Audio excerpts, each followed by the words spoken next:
Celebrating 4 years of talk like you've never heard it before, this is GABNET, the Great American Broadcast Network. Connect to life. We do have several listeners online tonight who are either dealing with parents who have Alzheimer's or who have dealt with that and are now past the final stage. Connect to love. Hey, Dad, that was so creepy that you told Melissa that you had sex in 8 years. Creepy. I don't know what's and wrong you should. with It was my like life. deer in the headlights. Blink. Like. Oh my God! No wonder he didn't show up to the parade afterwards. He was embarrassed. Connect to happiness. Bumping and bumping, Linda. Mm-hmm. Dude, you really Holy were. cow. Yeah. Mm-hmm. Sometimes you just have to do that. Yes. There we go. Blow it out sometimes. Yeah. Like a Brazilian blowout was the Cuban blowout going on over there. That's going to put it out there for you people. Connect with Connections, a nightly feature of GABNET. Join hosts Melissa Fox, Linda Nunez, Porn Star Pete, abetted by Lizzie Say What, and Mr. Punchline as they engage in a lively 2-hour romp that is bound to keep you happy and, yes, connected. Each show tackles a lifestyle or relationship topic relevant to people interested in improving themselves, dealing with the ups and downs of life, and those interested in spicing up their relationships. The gang, along with special guest hosts, share stories and connect the topics with humor to current events in entertainment, politics, culture, and even sports. So get connected, Mondays at 10 p.m. Eastern and Tuesday through Friday at 1 a.m. It's Connections, here on GABNET. Talk like you've never heard it before. You love GABNET. You love the hosts and the citizen panels. In fact, you wish you could take them wherever you go. On your computer, log on to gabnet.net, where our stream is available around the clock. On your TV, GABNET is available on Roku with the same around-the-clock stream, plus all the latest episodes of GABNET programs, old favorites, videos, and tons of celebrity interviews. When you're mobile, we're on your iPhone or iPad with podcasts accessible via iTunes or Stitcher, and that same around-the-clock stream on TuneIn. If you don't want GABNET wherever you go, well, the hell with you. Go ahead, listen to your old-fashioned talk shows that do things in the same old predictable way. Meanwhile, the rest of us will be having fun listening to talk like you've never heard it before on GABNET. Hi everybody, this is Alex Bennett, and I've had a long and interesting trip. It's called life. And for years, people have demanded that I write a book about it, and while I've been a writer, my main talent has always been that of a broadcaster. Over a year ago, I decided not to write the book, but using my best skill, I decided to tell it. It's called Life in the Passing Lane, and I described it as an audio biography. It's presented in 30-minute chapters, so it's easy to binge listen. And you can access it on the GABNET page by clicking on Life in the Passing Lane and going to a page with every single episode, plus some extras. If you want to access it on your mobile device, that's easy too. It's on iTunes. It's Life in the Passing Lane, an audio biography by me. I'm Alex Bennett. Celebrating 4 years of talk like you've never heard it before, this is GABNET, the Great American Broadcast Network.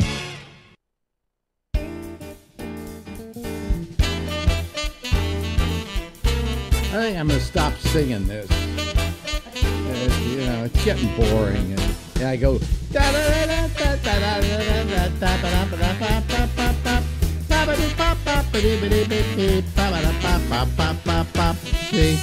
don't know.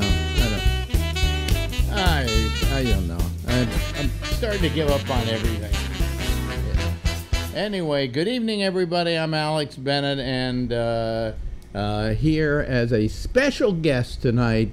20 seconds. What? He did it in 20 seconds. What? Damien. Damon didn't do it in 20 He did, seconds. I He went clocked off him. the air 5 minutes But ago. he just got on here to do all that other Yeah, stuff. but that took him 5 minutes. It took him It 20 seconds. took him 5 minutes. 20 It seconds. took him 5 minutes. I timed it. No, it takes 20 minutes. You're saying it takes 20 seconds. I'm saying when he gets on here to do his little thing, it's 20 seconds. Well, he has to upload it. Whatever he does, once he gets on here, it Yes, was but 20 before seconds. that, he I'm has not- to I'm edit not- the beginning and the end of the show. You said you want to see how long it would take. It took him 5 minutes. On here. I mean, that's fast, but it took him But 5 on minutes. here, I can't see what he's doing otherwise. But here, Damien, you did great. 20 seconds. I'm keeping time. I do it in about that time myself. If you were to look, well, I don't look when you do because I'm asleep. But it takes me a little bit to get all the thing edited and stuff like that. He has to do the same thing beforehand. So it took him 5 minutes. No, it took him 20 And seconds. that's very fast. 20 seconds. That's very fast. 20 seconds. How Boy, what things we argue about. It's the God, truth. It's ridiculous. I It's just agree. ridiculous. Yeah. So anyway, I have high CPU usage tonight on my CPU. OBS studio. What's CPU? Central processing unit. On your what? On your central processing unit. And you said on your OB something? OBS, which is the studio. It's the thing I do to put the video on and everything. I don't know what you do. Yeah. You just do it. I know, because you don't care. I'm not the techie. You're the techie. Suppose I died and you had to do this. I go back to basic cable. Absolutely back to basic cable. Really? Yeah, well, actually, now you can get everything from the cloud. You wouldn't even know how to operate basic cable. I knew how to operate basic cable. And suppose it went out. Then you call the cable man. Hmm? Then you call the cable man. Oh, have you ever tried to deal with FiOS? No, actually, what we're doing with our phones in our new office, when we get a new office, it's all going to be cloud. All our phone systems going to be cloud. And that's wonderful, and I'm happy to hear that. But I'm saying, like the other night, all of a sudden our what do you call it went down. Our internet went down, and so I wanted to call FiOS to find out about it. I'm so sick of these companies with these. Hello, press 1 if you want this. Press 2 if you want that. Oh, you want this? What is your name? What is your account number? What is your account number? All these things before you can even get to a human being. And then they're in India. They should have a thing like press 1 if you just want to talk to a human being. Press 1 if you just want to talk. I got somebody in India, and they were very good. I have to say, when I finally got somebody, it took forever with FiOS. But when I finally got to a human being, they obviously were in India because they were talking to me like this. But she said, let me take a look and see. Oh, you have an outage in your area? Let me see when they're expecting on fixing it. He said, oh, it will be back on by 10 o'clock in the morning. I thought that was a very sufficient answer. Uh-huh. Meanwhile, I go back online. And it's fine. To see it. No, with my phone. I don't use the Wi-Fi. I use, the phone system, right? The AT&T. And I go to their site to see, and they say, oh, everything's working fine in your neighborhood. In spite of the fact this person knew that it wasn't. But they were right, and of course the other was wrong. But, and then today, I wanted to get a hold of Prudential, who has my 401k for Sirius XM. Because I tried to sign on, and it would ask me these questions like, what was the first car you ever owned? And I knew what was the favorite color in junior high school. So I know my first car, and they say, what street were you born on? And I put the street I was born on, and where did your parents meet? And I said, San Francisco. And they said, all your answers are wrong. What do you mean all my answers are wrong? Those are the only answers I would have given when you asked me to sign up. So now you've exhausted your 3 tries. You have to call us. So now I call Prudential. It takes forever to get to a human being. I know. It's like, what is your date of birth? What is your social security number? How many hemorrhoids do you have? all these fucking questions. And I finally get a human being, and he says, okay. He asked me some of the same questions. And he says, Well, finally says, okay, I've cleared you. You're going to have to re-answer a whole bunch of questions. Tell them what your answers would be if we ever have to do it again. So I put in the same answers that were there in the first place. You know, I mean, it's maddening. Okay. I'm sorry. With all that security, the Russians still rig our elections, okay? What do you think you're doing? Do you think you're really making life better for us by doing it? By the way, this is the third night in a row I've worn this T-shirt. Handsome, good-looking red T-shirt from the U.S. Open 2017. I took it off when I went to work out the other day. Well, that's good. Because I had that striped Coca-Cola shirt I love. I suddenly realized, because I wasn't wearing a shirt because it was hot in here, mores. So I can't wear that. Like who's the guy with the hair, the pompadour? Yeah, the guy on TV with the. He does earthquakes and disasters. They send him out on all the disasters. Medical stuff. No, but anyways, I was really pissed with this. Well, when did it come back on? Oh, when it came, I went to sleep. I finally just said, I've got to get to a point in life where I just go, I have no control over this. Yeah, good night. So I took a Xanax because I couldn't go to sleep unless I took a Xanax. I seem to be taking them to go to sleep all the time now. And I took the Xanax and I went to sleep. Boom. And I woke up in the morning, and the first thing I came was I looked in to see if the red light was on there, and no, it wasn't, so the thing was working again. Is that why I couldn't get into remote PC? You had, yeah. But how was it that it lost my little box that said my name on it? Where it says connect. Where it says connect? It was gone. Because I think somehow in the process, what I found out happened here is it disconnected you from being one of the machines online, so I simply redid it with the same passwords and everything, and you're fine to go. But it did screw up a lot of stuff. But what's interesting is what I do when these shows are over with is I upload them to the server, to GoDaddy, and then I also upload them to a lot of other things. And so all the uploads stopped when the thing went out. I came back in the morning, and they had all continued their upload. So everything got uploaded anyway, eventually. Oh, good. So, okay. And I found another way for people to send me their shows if I have a problem. Dropbox, because Dropbox absolutely it has nothing to do with whether I'm online here or not. The only thing wrong with me not being online is I can't go to Dropbox to get it until I'm through. So yeah, that's a backup. That's a good backup. I use Dropbox all the time. Yeah, I wonder if this is interesting to people. Probably not. Probably not. We should fight. We will before in we're a few through seconds. Here. Can I went to my physical therapy today. Yeah, he was. I felt just marginally better. Good. Not. My feet are still numb and they Mine still kind of hurt and things like that. But they felt marginally better because of whatever he did. And he did a really heavy massage on the feet. And, he thinks he knows essentially the mechanics of what's going on. Did he give you stuff you could do at home? Just one thing. He just said, put your feet up on a big, tall thing and keep it there for about 10 minutes. But he didn't give me any exercises or anything like that. He said exercises don't really help this that much. I mean, I told him I was doing something that took care of my back where my spine was right there. And he said, do it if it makes you feel better and you feel better afterwards. If you don't feel better, don't do it.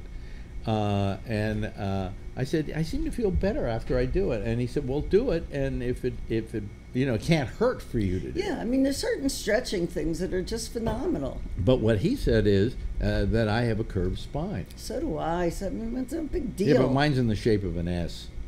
No. Mine's a question mark. No, but I have a curved spine. So do I. And I said, how long do you think I've had that? He said, you could have had it all your life. Yeah, and it just, as you get older, it gets worse. Gets more pronounced. And then there's a nerve that's being pinched by it. I know, yeah, but anyway, so now I'm coming home. I take the bus because my wife, who says she will meet me after physical therapy and has yet to meet me after physical therapy. I met you once, and we Well, walked. once out of all the 10 times I I've gone did tell there. you I had plans today. Well, I always make my appointment so that it coordinates with you leaving work. Okay, but just don't do it on Tuesday, and we'll be fine. I'm next Friday. Okay. Yeah. So anyway, I go down to Madison Avenue and get the bus, Next the M2. Friday.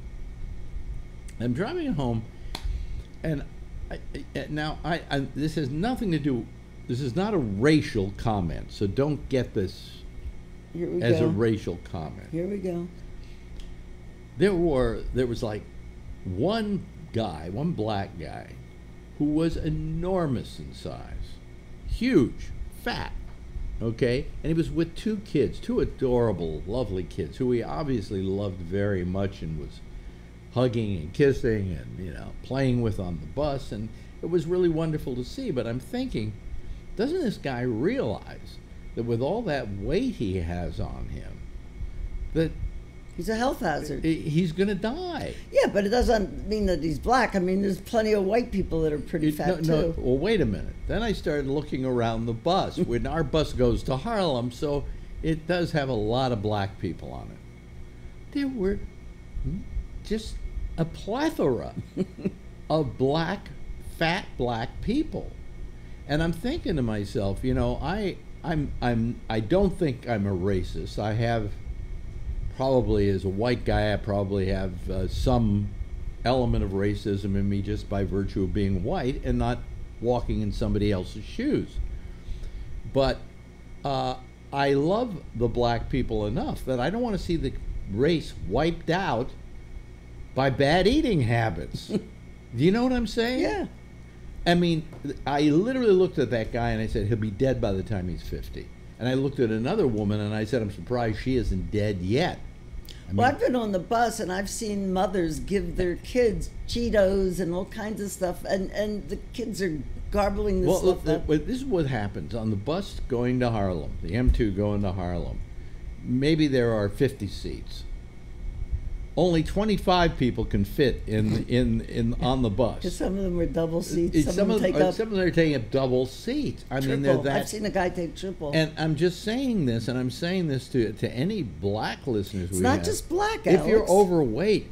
But it's not just black. Yeah. It's just a big problem in this country. It seems to be maybe. It's from all the corn crap that we. Are you going to tell me there aren't a lot of fat black but people? there's a lot of white yes, fat ones but not, too. I would say in percentages. And I think a lot of it has to, we could argue that a lot of it has to do with the fact that they are not as wealthy. It's nutrition. If you go home, it's cheaper to buy cheap shit to eat than good fruits and vegetables. Well, yes, but also the thing is that, for instance, the diet I went on, let's face it, was an expensive diet. I'm eating meat most of the time, but all I'm saying is it's a more expensive diet than what people normally eat. So what happens is, I think out of a certain amount of poverty, you would think somebody who's poor would be skinny, but that's not necessarily the case. Don't you remember Rockefeller? Like years and years ago, he made a comment to this fat woman. It was something about the poverty program or something about food, and he made this comment to this really big fat woman, and he got blistered for it. Well, no, this guy I saw. You don't look like you're four. This guy I saw with his kids, he was so loving to his kids, and so his kids seemed to just adore him. And yet, this guy was at least 400 plus pounds. Wow. And I really wanted to say to him, my God, man, you love these children. They should have a father forever. Do you remember the guy? You should do something about the that. guy that they had to take out on a crane from his bedroom. What are you laughing about? This He weighed over a ton, and they had to take him out on a crane. Yeah. One of those guys lost about. They did it. And by the way, your shirt is moiré. But anyway. That's what we mean by moiré, folks. If you look at her shirt on the small picture, see, if I go to her on the large picture, it doesn't moiré, only when it's smaller. But anyway. I just think that after I lost the weight that I lost, I said to myself, anybody can do this. You know? No, it's got to be somebody with drive and determination. A lot of people give up. Well, You stuck with it, Alex, but not everybody no, can. but I stuck with it, but I was not unhappy, and I didn't feel hungry. And you were determined, and you did it well. You were really good. What yeah. I really avoided were sugars. Yeah. That's really what I avoided. And I'll tell you, because of that, I changed my diet too. Yeah, yeah. But I mean, the fact is that I just wanted to say to this, I just wanted to say, hey man, here, I'll help you. I'll give you a diet I went on. You got to lose some weight, because these kids, you want to see these kids grow up and get married and break your heart, don't you? You should lose some weight. No, it's just agree. not healthy. It's 10:21. Just saying. But we're not healthy. That's the problem. That's the sad part about this country, that there's a lot of unhealthy people. Yeah. There's a lot of overweight people. It used to be, when I traveled for the federal government, all these small little towns, there were real, especially in the heartland, they're really just big, heavy people. A lot of lightning out there tonight. Yeah, and but now I see it all over New York City. It's not just in Kansas anymore. I mean, it's all over the place. What? Heavy set people. Well, one thing I noticed when I came back years ago, I was in Spain for a couple of weeks, and Spain is actually, they're very thin in Spain. It's not a fat country. Well, the Mediterranean diet is very healthy. I came back, first thing I noticed is how fat Americans are. All of a sudden, I noticed that people were fatter. It just became very obvious. But what's his name? The doctor, the guy whose diet I went on. Atkins. I used to have Atkins on my radio show. And I had Bob on once when I came back from Europe. And I said, I was in Spain for 2 weeks. I said, I ate like a pig. I said, I just ate anything in sight, whether it was a sweet or it was, it was a paella or whatever. And I came back and I lost 10 pounds. I said, why is that? And he said, I don't know. He said, but that we know that people, for instance, in Spain are thinner than Americans are. And we think it has... And the French and the Italians. Well, he said, at the time, he said to me, it maybe has something to do with the soil that the food is grown in. That there may be some relationship between that. That you can eat the same stuff there that you eat here and you'll lose weight there. It's interesting. But he said what you saw and what you perceived is absolutely right. People are thinner in those countries. The French are thinner. The Italians, yeah, pretty much. even with all the pasta, are thinner than we are. Yeah. You never see any fat Chinese. Did we see any fat Chinese? You're beginning to. And I'll tell you why. They're taking on more and more of an American diet. Oh, really? They're getting more meat in there. Just a lot of stuff is changing. Yeah. And, of course, there are no fat North Koreans because there's no food. But I mean, I didn't see that many fat Chinese. No, but you're beginning to. Yeah. Well, also because they got all those KFCs. What, 4,000, 5,000 of them? Something now? like every minute, something. No, every day there's a new one or a day? something. Yeah. Yeah. I don't know. Why KFC? I guess maybe they just went over there and knew what to do to get people to... It's not like McDonald's is that... We didn't see McDonald's over there, did we, at the time? I think they're there now. Could be. But they weren't at the time. And, of course, there were 7-Eleven. Well, my company invested in McDonald's for all of China and for Hong Kong. Really? Yeah, about a year and a half ago. I got Big news for you. investment. Hong Kong is China. Well, but it's still separate. I mean, it's still separate. Don't tell that to the Hong Kong people. Don't tell that to Hong Kong. Don't tell that to China either. What do they call the Hong Kongese? I don't know. The Hong Kongers? Hong Kongers. Yeah, but... Alex, It was it's time. No, it's not time yet. Why do you rush me? It's the only time we ever talk to each other. Well, that's true. That's Otherwise, true. we're just silent. You know, we're like We're like old people. We're like those old people I used to see in a restaurant where They ate by themselves. They ate together, but they ate were together, in but they never silence. said anything to Right. each other. And sometimes they had a book.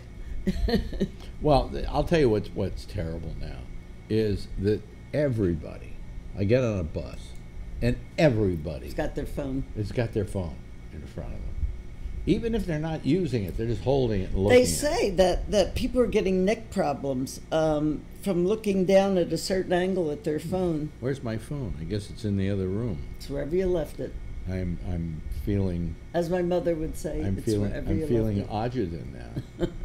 Can I run into the other room and go get my phone? it. Go ahead. Here, I have to have my Can you believe phone. what I live with? Watch this, they can see me in shorts. Give me a break. Please help me. Call in tonight. Phil, I know you're feeling better and I'm glad you're home. Call in tonight. Everyone, call in. Make it a big night. I have to go to sleep. It's been a long week. We're moving our office. We haven't gotten the space yet, but that is so stressful. Any move is so stressful.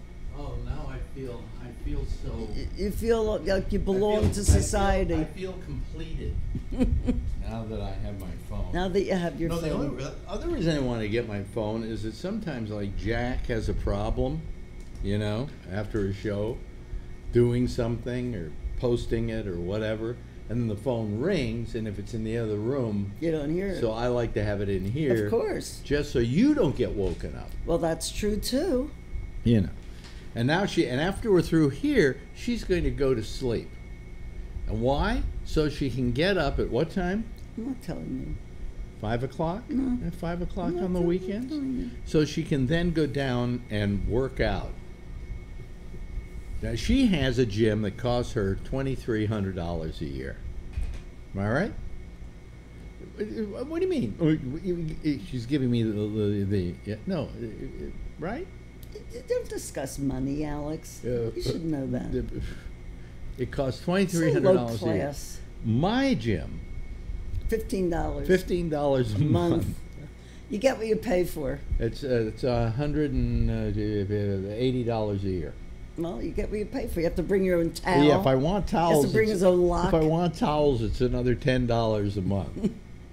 And I don't know what else they're selling there. No showers, nothing. Oh, there's showers. Oh, there are? There's showers, yeah. We have to pay for the soap. Probably. But there's showers, lockers. It's the whole thing. Yeah, we have sauna, hot room. I mean, Yeah, but I mean, Spa. what do we need? We have all those instruments of torture that you use. You know, you got the bikes, and they got the weight room and all that kind of stuff. You know, they got the mats you can put down on the floor and do your yoga stuff, and yeah. But they don't have any classes. I don't think there any of that stuff. Classes like are you the have. best. Like you go to a spin class. I go to spin, and then I'm taking a bar class. What's a bar class? It's a cross. You learn how to drink. It's a cross between. You don't have to learn how to do that. Yeah, it's a cross between yoga and ballet, and light weights and a lot of repetition. So you enjoying our guests? Love them. Yeah. Love it's great. I am having the most wonderful You're time. having a with good time. Albert. I'm delighted. We had a good talk last night after the show. And Great. Yeah, I'm gonna pull my shirt out. I don't like people seeing my shorts. I guess I don't know. You're not wearing your underpants. I'm wearing shorts too, by the way. Yeah, I like. Okay, these shorts. okay. I It's wanna find a pair of- 9:10:29. What are you coming over I'm for? sorry. It's time.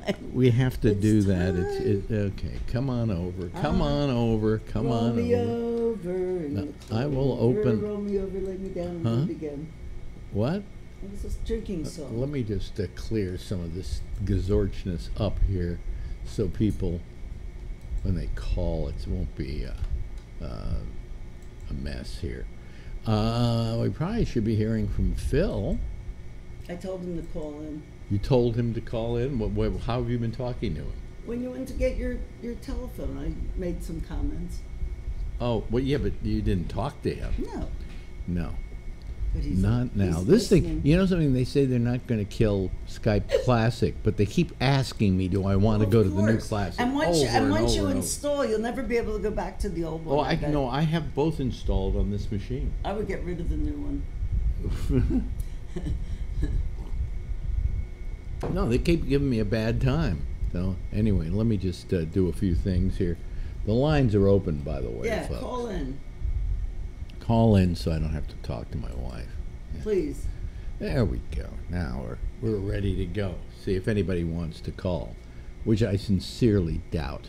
Okay, wait a minute. Hold on a second. Oh, Renee's the first one on today. Oh, Phil. And Phil, wait a minute. Hold on a second. First I answer Renee, and now I answer Phil. Renee. And there's Phil. Hi, how are you? Yeah. Question for you. Wait a minute. Hold on a second. Hello. Who's SG is calling? Hey, how you doing? You got an SG is calling. Okay. All right. I'm gonna take my hair. Okay. Now you have Look great. Renee has a question. What's your Except for that question? hat. Oh, hi SG. Hi, Let me just SG. What's your recognize you. question? Hey. So what is the name of the company that you're working for? Because I'm taking some money out of the United States and moving it into either the euro or into Chinese currency. What's your name, Manafort? Well, I think it's safe. So I was curious to know what was the name of the company that you work for. I work for a company called We're talking Citic. to the microphone. Well, if you put it in the middle so we can share it. It is in the middle. I work for a company called Citic Capital Partners. It's Citic with a T, C-I-T-I-C. We shared an office with a company that was a hedge fund. Yeah, but that has nothing to do with what but they she's traded asking. currency. Oh. That was their Really? thing. Yeah. So I'll And were ask. they- I'll ask them on Monday. Obviously, since I'd they went out of business, they weren't very good at it. No, they were. Business. They underperformed. Yeah. There you go. Yeah. Well, it would be nice to know. So I have this whole idea that we are, which is true, we are more than $1 trillion in debt. Trillion. Try 23 trillion. Yeah. Okay. Thank you. Doesn't Clinton's son-in-law have a Greek hedge fund? And It's 24% in of the that dumper. money goes to China, is owed to China. Yeah. 24% of the multi-trillion dollars we own goes to And China. wait till they start calling in their debts. That's what I'm worried about. Yeah. Right there. But the question you're probably asking is, what money should I invest in? Where should I put my money? What should I turn it into? I don't know. Well, What is the most stable currency on the planet? Do you know SG? I'll ask SG? the Swiss franc. guys.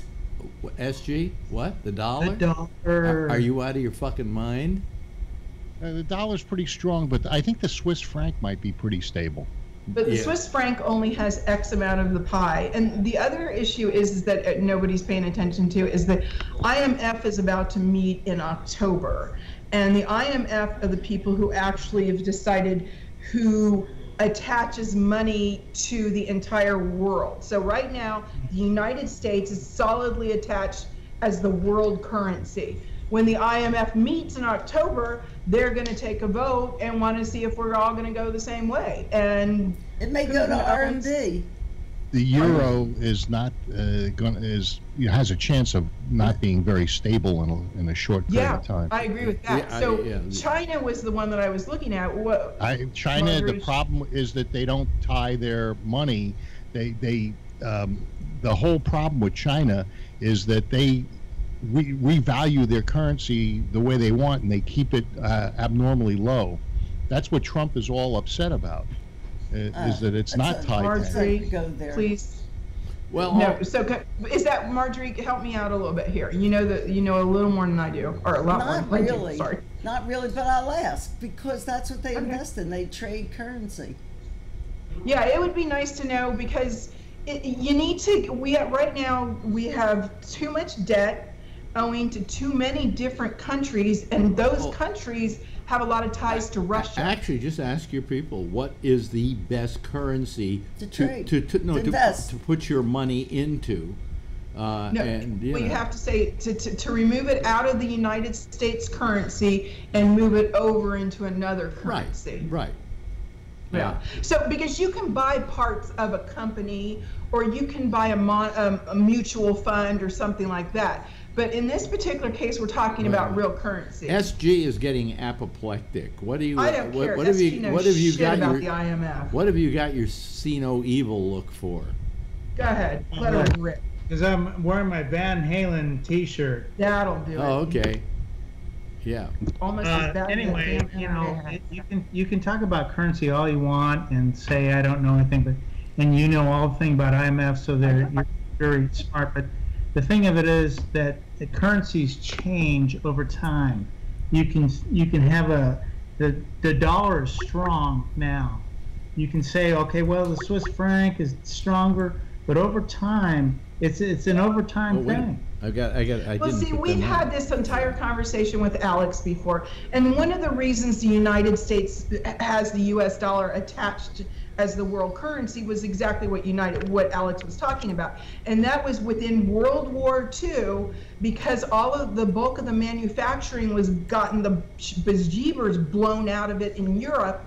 The United States wasn't getting bombed, so our entire industry was based upon the fact of actual geographically being in the right place at the right time. So we took that whole time period and put a lot of money into our industry, into our people, into our time, and that no longer exists. And they don't do that over in Europe because their manufacturing isn't as strong as what's in China.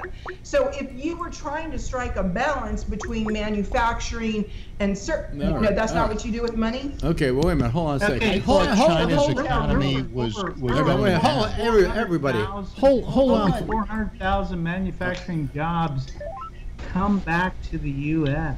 Okay. So don't tell me about the IMF and don't tell me about the history. Yeah, because you know what? I only spent all week reading IMF stuff. Hey, who runs this show?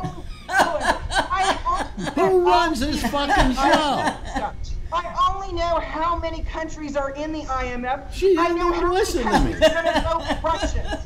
How many countries? You're making me turn down my monitor. Yeah. By the way, we've been joined tonight. This is a nice thing by Rob Alfano. Hello, Hey, Rob. Hey, everybody. Where are you? That's like a different room, Looks like isn't a it? basement. I'm in the garage smoking a cigar. Can't smoke a cigar in the house. My wife is in the Philippines. She's away, so. Oh, well, then you could smoke it in the house if you wanted to. She'll smell it. But, yeah, I wouldn't do that. But you're like me. Like she wants the bed made every day, and if she goes to China, do you think I let the bed stay unmade? No, I got to make the bed because God forbid she should find out, right? Right. How have you been, Rob? We haven't talked to you in a couple of weeks. Yeah, it's been a while. Good, busy. Things are good. Can't complain. Nothing really new. Just more of the same. Yeah. Summer is fleeting. It's just about gone. Oh, it's been a horrible hot summer, though. It's been really hot. Yeah. Nice. Yeah, it's been very warm. Hot and wet. Yeah. Ooh. Yeah. And hello to Keenan once again. And hello. The Chinese guy. Huh? Yeah, the Chinese guy. The Chinese guy. Yeah, the token. I thought you were Thai, right? And Kevin and Ray. You were born here. Yeah. Okay, none of that. Oh, that was the question. Oh, that's right. I remember a couple days ago. So I was trying to have a conversation with Marjorie about money. SG, if you want to jump into it, you go right ahead and tell us what you know about the IMF. He was simply trying to give his opinion, caring about where you put your money. I would put it in a box under your mattress. My suggestion is, now I don't know if you go for this. Be prepared for a fast getaway. But the safest place for your money in a mattress. Is in my pocket. So send me all your money. Now Jeff's wife actually, he talked about this a couple weeks ago, where Jeff's wife went and removed a bunch of money out of one of their accounts because she didn't think it should be in an American money. And then somebody else said that they're thinking about moving their money too. Jeff's wife. I'm William Devane, and you should invest in silver. Yeah, because you know what? The price of silver, the bottom just dropped out 3 days ago. So yeah, that's a great idea. How about What did you say, Bitcoin? Kevin? Yeah, How right. about Bitcoin? Bitcoin's doing a good between job. the mattresses, what Yeah. she did. Yeah. Well, that's what he said, but then they met with an investment person, and I wanted to see if You know what we Yeah, what we what Just go to the court and ask Paul Manafort where he puts it. He'll fix you up. but you know, Or in Gates, all of either this, one. nobody is saying, Phil, how are you? How are you, Phil? Hey, I'm pumping all the blood to the heart. Good. It's amazing what they can do now. Here I go in at 6 o'clock in the morning. By 11 in the morning, I'm back in the bed watching TV, and I've got stents in there that cleared out. They cleared out my blockage, Oh, good. which was 100% blocked. This one. Wow. And the guy said it was a tough operation. They didn't have to crack me open. Here it is the next day. I'm home. And, Amazing what they bacon can do for with a everyone. McDonald's straw, huh? yeah, Yes, on the yeah. treadmill. Bacon for everyone. Let's just all go out and eat bacon. We can do that now. I think my days of bacon and steak are over. Ray I'm- Renati's showing off. Now, here's what I wonder. My cholesterol is just fine. How are Okay. you doing? What, Alex? My cholesterol is just fine, and I'm on Yeah. a diet with nothing but bacon and meat and stuff like that. you With know? that, I'm going to It's say not good so night. much. Good night, everyone. Good night, Good Marjorie. night. I'll Good get night. back to you. Good It's night. great talking to you. Good night, Marjorie. Bye-bye. This Good is night. the issue. And I'm wearing shorts. There are these sticky. I've learned a little bit about it. Your cholesterol. Some cholesterol is more sticky than others, and there's a test that you can get to find out if you're producing the sticky cholesterol, which is the one that clogs the arteries. It's called a NMR, I believe. Well, anyway, all I Yeah. care about Hey, is is there any residual pain or anything? Do you feel? No, this operation was a lot tougher than the first one. So they had to go in through the groin, and they actually had to go in through both sides of the groin. They put in two wires. They wanted to hear you in stereo. Yeah, and the one wire they took out, and they put some sort of thing that's like a marble in there to seal the artery, and that marble kind of dissolves over 3 months.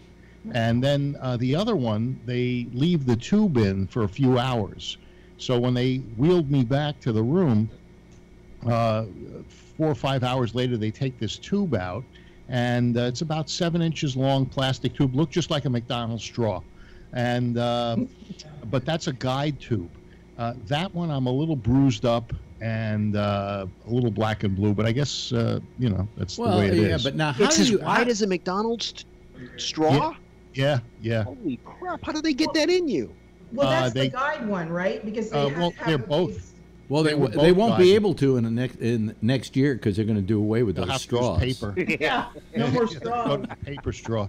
Well, But, it's just a really good thing he had health care, but, who cares that Americans don't have health care? Oh, Nah, I just showed up. I said, hey, well, now charge it my to question Renee. is, do you feel better now? Yeah, I do. I mean, do you Feel feel better although I- mentally, or do you really physically feel better? Is Well, it a mental thing, knowing that you don't have the blockage anymore? That's part of it, I'm sure. Yeah. But, But I have to agree with Alex. The first time you had the surgery, you looked, afterwards, your color changed. yeah? Yeah. So, yeah, it was. Oh, he there was a right. big It's- difference. yeah, I agree. And So now I it's don't know. We'll now see- it's we'll back see. to pasty. No, I'm just kidding. Well, that I'm could be just the lighting, kidding.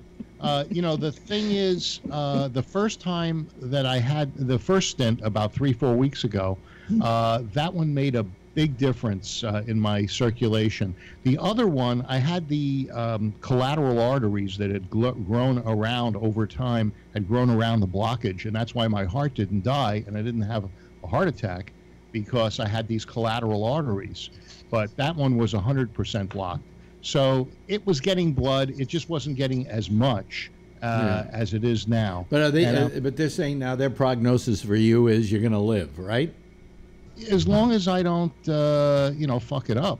I mean, people people get these things and they don't change. You know, you see these people get their stomach stapled. But Phil, you've had all kinds of things, and you haven't changed. You told me I'm going on a diet. I'm going to lose some weight, and right now, though, I'm going to go get a hot fudge sundae. You know, you never were good at that. Yeah, you've had diabetes. Never good at it, but wait a minute. This is a little scarier. Listen to Rob. What, Rob? I said you had diabetes and you didn't really pay attention to it. No, but the diabetes is a real is one of the reasons why you get the the sclerosis, the arterial sclerosis. Yeah. So it's just a matter of sometimes it just takes something to get you to say it's time. So now that you got all this and you're clear, why wouldn't you go back to having steak and bacon and everything again? Because it took you 60-something years. It took you 60-something years to fill it. You ain't got another 60, so who cares at this point? Yeah, but I think these stents can they can get clogged up a lot easier than just the basic artery. No, I have a question. No, wait a minute. Let me ask him this. Did they, after the operation, did they give you advice on how to eat and what to eat, and give you a list of things, do's and don'ts? Actually, after the first stent, I went to this class that Kaiser had for what to do and what to eat and how to exercise and. So do you exercise now? I wasn't allowed to. Okay. It's going to be I don't want to open up the wounds in the groin, so I need a couple of weeks. Yeah, well, you don't have to work out because Ray's doing it for you right now. He's on a bike in a gym. Yeah, workout by proxy. What if you just spray some Pam down your throat and it just makes everything slide through a little better? Yeah. Well, I find I've kept my artery. I found I keep my arteries open by using lard. So it greases. A squirt of Pam every morning. Yeah. Well, for me it's hereditary, I think. But so Phil, duration-wise and pain-wise, which was worse, a colonoscopy or what the first procedure that you went through? Oh, you mean the prostatectomy? Yeah. A prostatectomy was much worse than the colonoscopy. I didn't have a colonoscopy. You didn't have I had a angioplasty. No, I thought you had to do a colon cleaning about a year ago. I had a sigmoidoscopy. Yeah, but that's a whole different thing, Renee. Yeah, but see, you people are whining about. Oh, I had a cystoscopy. Cystoscopy. And that was uncomfortable. I've had that. It's uncomfortable, but it's not. Well, what about for maybe 30 seconds? What about sex with an ugly woman versus all that? Oh well, I'm not even sure I can have sex with any woman. And I would opt for sex with any woman is just fine. The prostatectomy is, and some of these other meds that they put you on for diabetes and high blood pressure and all of those things, they just ravage you. I agree. Well, so the best thing I can do is lose weight and get off of them. I have, a few years ago, I think the first pill a doctor ever put me on was to lower my cholesterol. And now I take like 8 pills every day or 7 pills every day. That's what the medical complex does, is they just keep giving you more pills. Hey, I'm taking Plavix, which is a blood thinner. Yeah, but I'm taking an aspirin, and now they gave me something that the Plavix and the aspirin won't hurt my stomach. So now I've got another pill. But what I'm saying is that to begin with, the statins are a wonder drug. To be very honest with you, and one doctor told me. He said, if I had a kid, he didn't have a kid. He said, if I had a kid right now who was in like 15, I'd start him on a statin. I would put everybody on a statin like you put everybody on aspirin every day. Baby aspirin. Well, he said, if you have heart trouble within your family, then that's a good thing to say. Cholesterol trouble. Well, then you have heart problems because it's an umbrella issue. If you have heart problems, so if it's whether it's cholesterol. Or malfunction and some put them all heart problems. So if you can put them all in the same lump. If I didn't know better, I would say to Keenan, this doesn't apply to you because you're so young. But he isn't. He's 55. He's a little younger than me. Huh? Yeah. Keenan's a little younger than me. Does The Keenan age look? has nothing to do with it because Marty's relatives.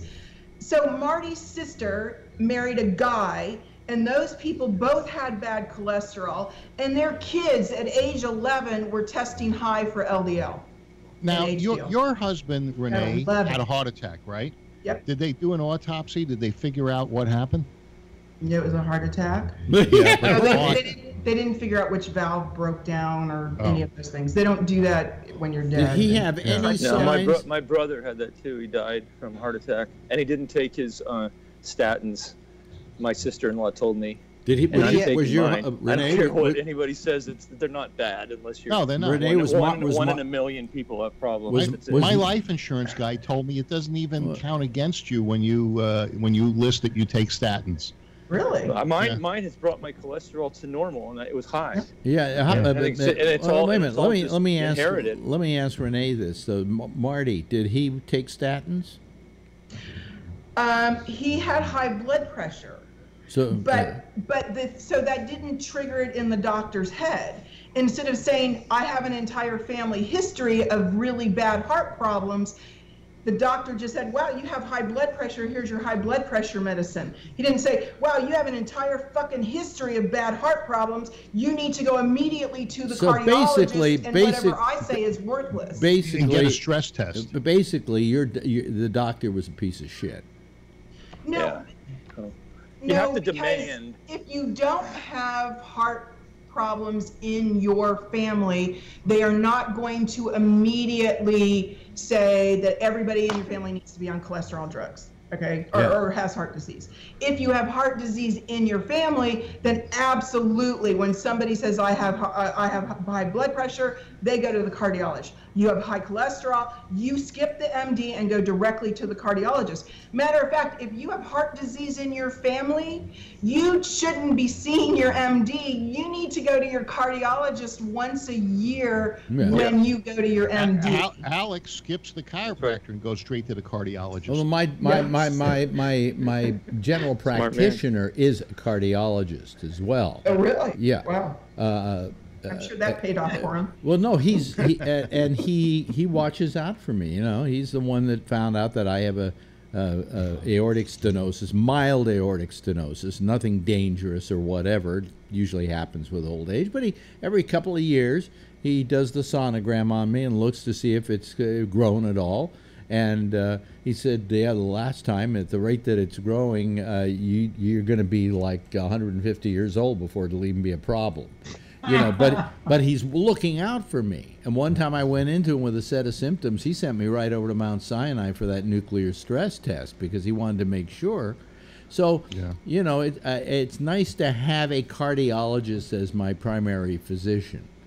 Yeah. Well, you're also talking to half of at least a quarter of Americans that don't have health care at all. So yay for us. That's amazing. Yeah. No, they don't care. Well, just don't care whether Americans die for here's the thing. Okay, when you were younger, I'll ask Rob. Rob, when you were younger, did you think about this? Did you think about health insurance? Did you even give a shit? I would have told my bosses, keep it and pay me more. Yeah, right. Yeah, because nothing's ever going to happen to you. Right. You know. How does that denial work for everyone? Works but very then you well. get to be, when I hit 40, I was like, hey, you know what? This healthcare stuff, I need it. Well, I mean, start falling apart. But when you're younger, you do absolutely unhealthy things because you just don't figure that you don't. If what would somebody say? I could use it in my case. If I'd known I was going to live to be 78, I wouldn't have done all those drugs in the 60s. You know. I mean, the fact is that you think kind of that you're immortal, or if you don't think you're immortal, you really don't care. Hey, look who's calling our program. We're actually being visited by Damian Chaplin. Hello, Damian. There he is. Hey. And I missed a show today, too. I'm upset. I listened. You didn't miss anything. No, I wanted to talk to Lewis. Was Lewis there today? No, it was Ren and his mom. No, oh, I love Ren. Lewis was not here today. See, I haven't seen you in a while. You've grown a beard. Yeah, I guess so. Yeah. Actually, I usually don't see him at all because I don't call in. So happy birthday, by the way. Thank you. Yeah, but it's only 44. When you get 50, that's the milestone. Well, you at know? 44, my eyes started to go. Then Yes. I needed bifocals, okay. trifocals. Well, Yeah. Four, an important number, right? Yeah. 44? I like what your mom said. Double sailboats. Double sailboats. Very good. Double That's his mother said that. Yeah. Oh man, Bert had a zinger yesterday. You could just shut down the whole. I forgot what it was, but he said something on Damien's show, and it just shut down the whole show. It was like, damn, that was funny. You were talking about the solar probe and how it was going to go around the sun so closely, and then we're wondering. The question was asked, how is it going to get so close to the sun? And Bert said, "Oh, they're going to do it at night."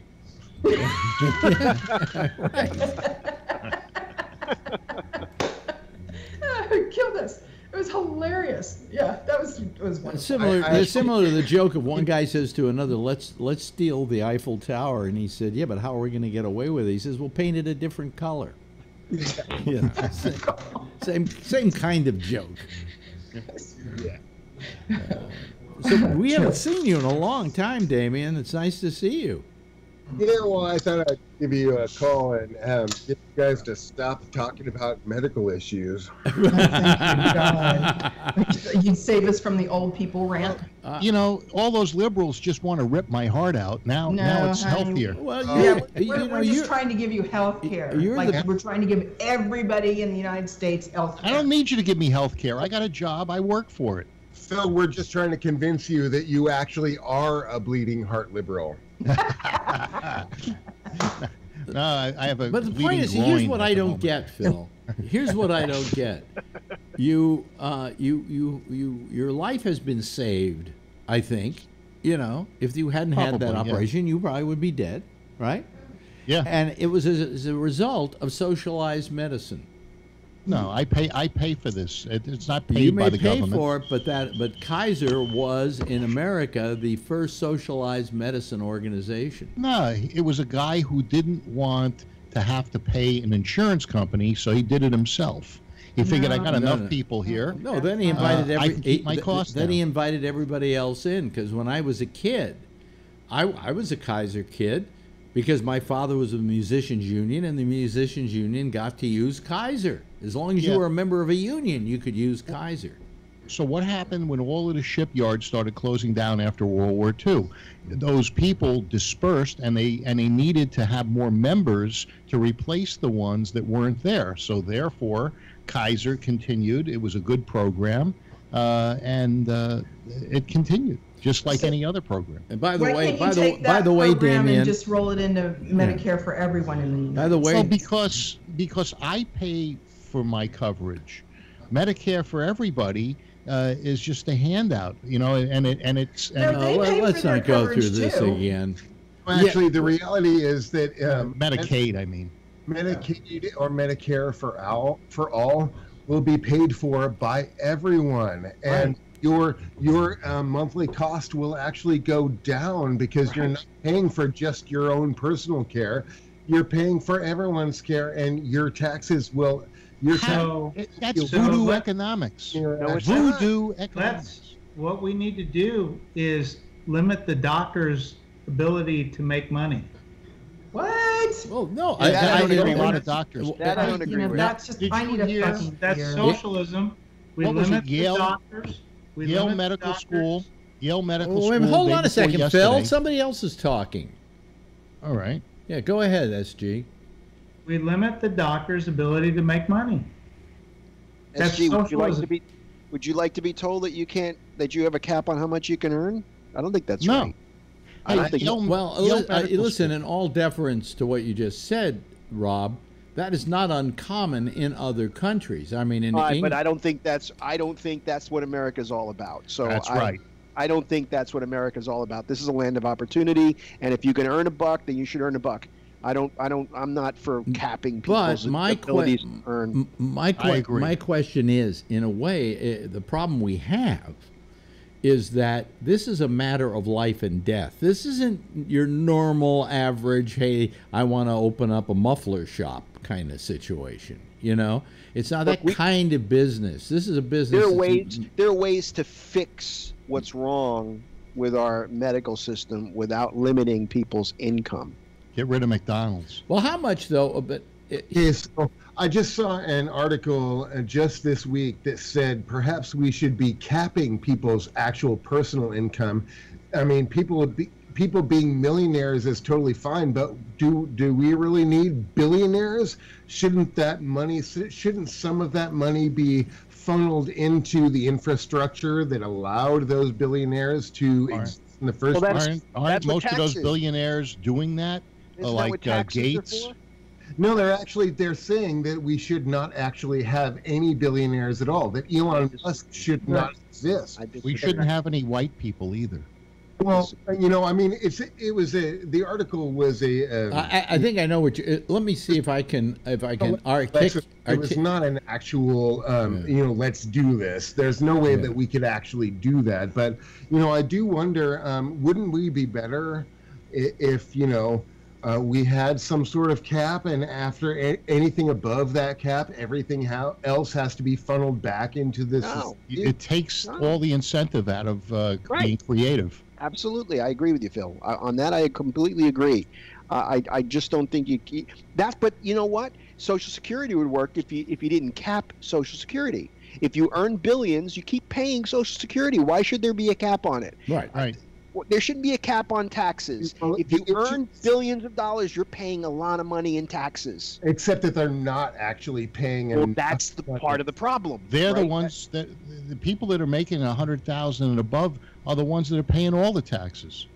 You know, people that make under $30,000 a year aren't paying any tax. But then once you make $1 million a year, you don't pay any taxes. Well, that's not the true. problem. You have all these loopholes that your accountant can actually do for you. How much does one guy owe? You know? The problem that we have is that Trump owes $0. You know, because he's on the public dole. How do you justify the fact that, for instance, a few years ago, GE, one of the biggest companies in America, didn't pay a penny in taxes? I don't justify that. But, okay, and not only that, did. I believe they got a refund. Are you ready for that? So how many employees does GE have? A couple 100,000, 800,000. That has nothing to do with it. Each one of those is paying tax on their income. Oh, so because the but that doesn't matter. The company needs to pay taxes. Well, not if the profits get returned. Now, what about the profits that get returned to the investors and they pay taxes? I'd like to know how well GE pays people. Pretty good, I think. No, it depends. I think it depends. It depends. If you're on the low end, probably not wearing those anymore. They do. You know, I'll tell you what always. Here's something that always bothered me. Okay.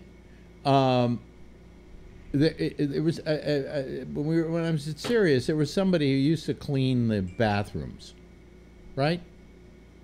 And I used to thank them as I left, saying, "Oh, thank you," and they would be very amazed. What are you laughing about, SG? They were very amazed that I was. I mean, after you leave a bathroom, certainly. Yeah, but that bathroom always stunk.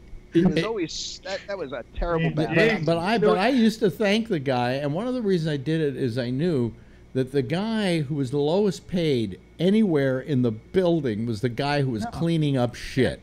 And shouldn't he be getting paid the highest amount of money of anybody in the building?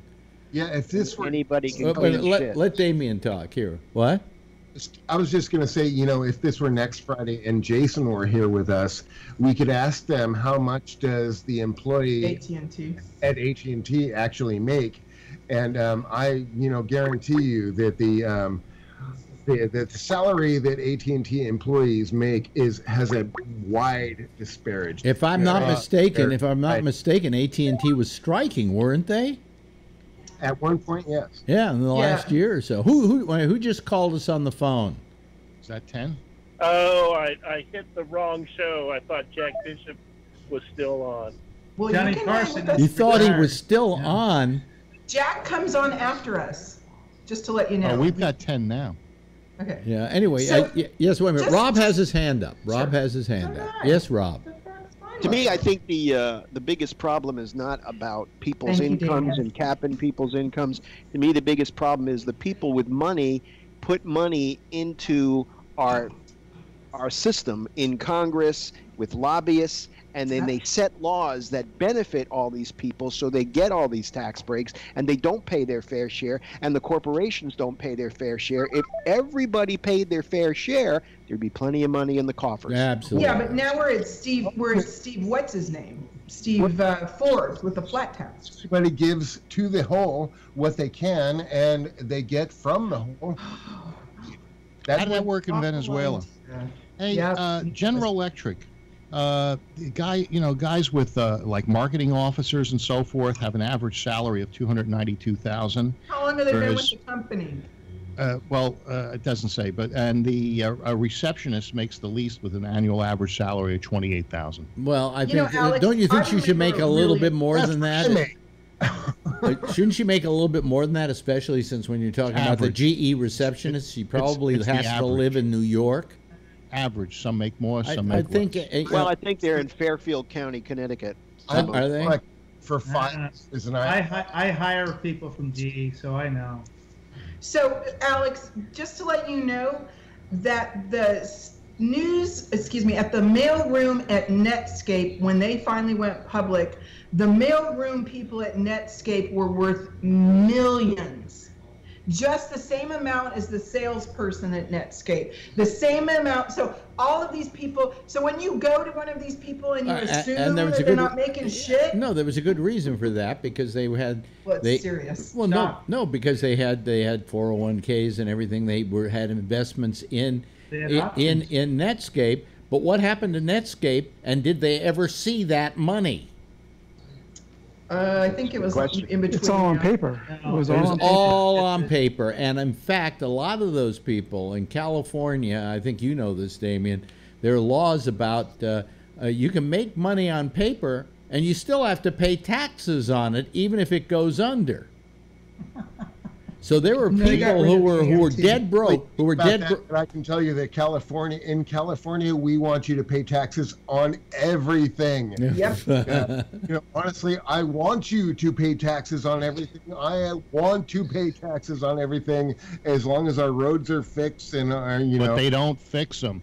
GE has 313,000 employees. Yeah, so does that entitle them to not have to pay taxes?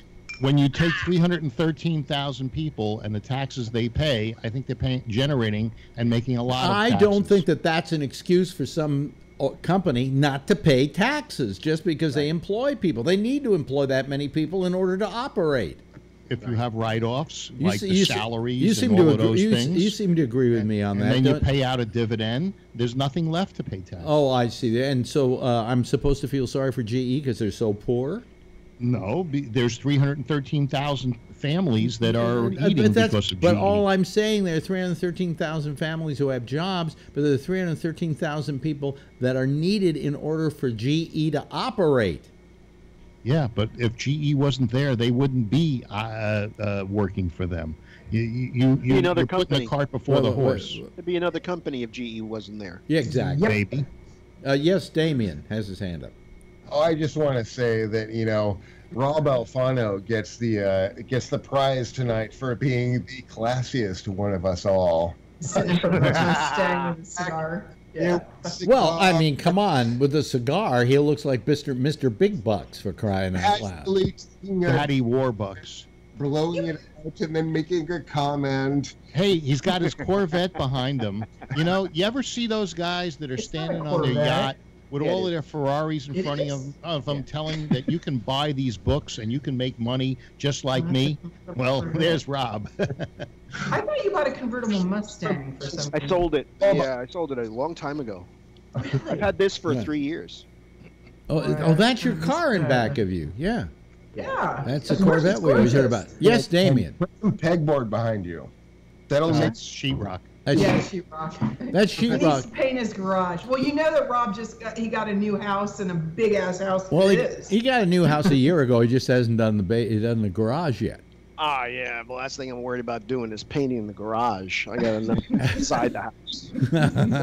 Hey, what did you figure out your air conditioning did you figure out the answer to your air conditioning upstairs problem, Rob? It's better than it was, and I've given up because I Okay. don't really feel like I don't want to be with Phil with stints from the aggravation. It works. It's So you know. what we're all having to do, since the climate is changing, whether you fucking want to believe it or not, is that some of the things that was used in states like Texas, some of the infrastructure for the houses stuff, we're now going to have to migrate that kind of information up to the through the northern part of the United States, because they have building codes that actually would function better now that the climate is changing. What about all that sheetrock we bought from China that that poisons the houses right now? There was a bunch of sheetrock a few years ago that I thought China. that was over. Yeah. Oh, that has it gives off a gas. Yeah, like, yeah. Oh, yeah. But that was a lot of years ago. Well, I remember it. Well, we're on the more parking lots for the more parking spaces for the rest of us. Yeah. What did Damien say? I'm sorry, I missed it. Yes, Damien. Just asking, why is asbestos back in the news? I saw it last week. Oh, they're going to allow it in certain products. Oh, you're kidding. We're that stupid. Yeah, we're that. Kids' toys, right? Kids' toys. There's toys. nothing wrong with it if it's encapsulated. The problem is when it's friable. So what he just said, just so everybody understands. Wait a minute. what he Is this said. like a sausage link when it's friable? What is that? So if you have a complete unit, whether it's a piece of sausage or not, it's fine as a piece of sausage. The moment you whack it up, or the moment it gets crushed, or the moment it gets frayed, then it becomes a hazardous material. Don't I know it? Don't I know loves it's a piece of sausage. Yeah, don't I know that? Especially when you whack it up. More or less, it ain't yours. Or off. Gee. Get off. Gee. The female tonight said the most double entendre thing of anybody else. It's pretty amazing since we got a lot of guys here, I can hold my own. No one questions that. Yes. How's the new? Yes, Damien. Excellent. You put a spear in a tube. We're so proud of you. Yes. Sorry. Glad you're proud. I would just like to speak up and say how incredibly annoyed I am that certain people did not tell me that Albert Reynoso would be on last night's show. And how annoyed I am that a certain Mr. Reynoso didn't bother to call my show, even though it was you can listen to the rerun on gabnet.net. Well, let me say first of all. And I sent Alex a freaking message at 7:30 in the morning this morning saying, "What the fuck?" Well, I didn't know that he was going to be on last night. Who's Alex? They got here and he felt like it, and we did it. I didn't tell anybody He said because next Wednesday he's going to do it That again. sounds like a porn star thing. No, we did it. We did it the last night because he felt like it, and it seemed to work for him, and so we did it. But he may not have done it at all. He's here on a vacation. Didn't you say, or he Wait, say that hold he's on a going to do second. it again next Wednesday? Damien's trying to you say did something. tell him that I do the show before you, right? Yes, we were listening to it, as a matter of fact. Come into the studio about and called me to say hi. It's been really awesome if he had just kind of called and said hi, and I really hope you're listening to this, Albert. Because, I'm a little annoyed, dude. What the hell, jerk? Actually, Wait a minute, Damien. I hate to be a little gross about this, but what does he owe you? I took over the show from you. I mean, Rob did your show before me. Yeah, well, he didn't call Rob. Well, Rob's not doing a show. When he was. I literally asked him, "Hey, can I call my show Public House?" And he said no. I want to ask Jason, I think, about vapors. About There's no vapes. Jason. What's the deal about that? Damien, you mean? Whoever his name is. Yeah. Yeah, that's what we like. So maybe that's my actual problem, is that nobody actually remembers me, or no. You're like a giant. How is that possible? You're like 6'2" or something. Explain the vape. Explain the vapor phenomenon. On. What? Explain the vapor away with those. Well, I will when you know. I mean, he could be coming home any moment now. They went to the theater tonight, so if he drops in, you can say hello. Tell him that I am officially giving him shit on the. Why? Because he came to New York and he didn't call you? He could have spared 2 minutes to call myself. Nice to see you. You know, he was in this studio maybe 10 minutes before the show went on, and he said, "Oh, well, who's that on the air right now?" And I said, "That's Damien." And he said, "Oh, Damien, how is he?" And he asked me after you and all of that. But you know, we didn't think, hey, we've got time here before my show for him to call you.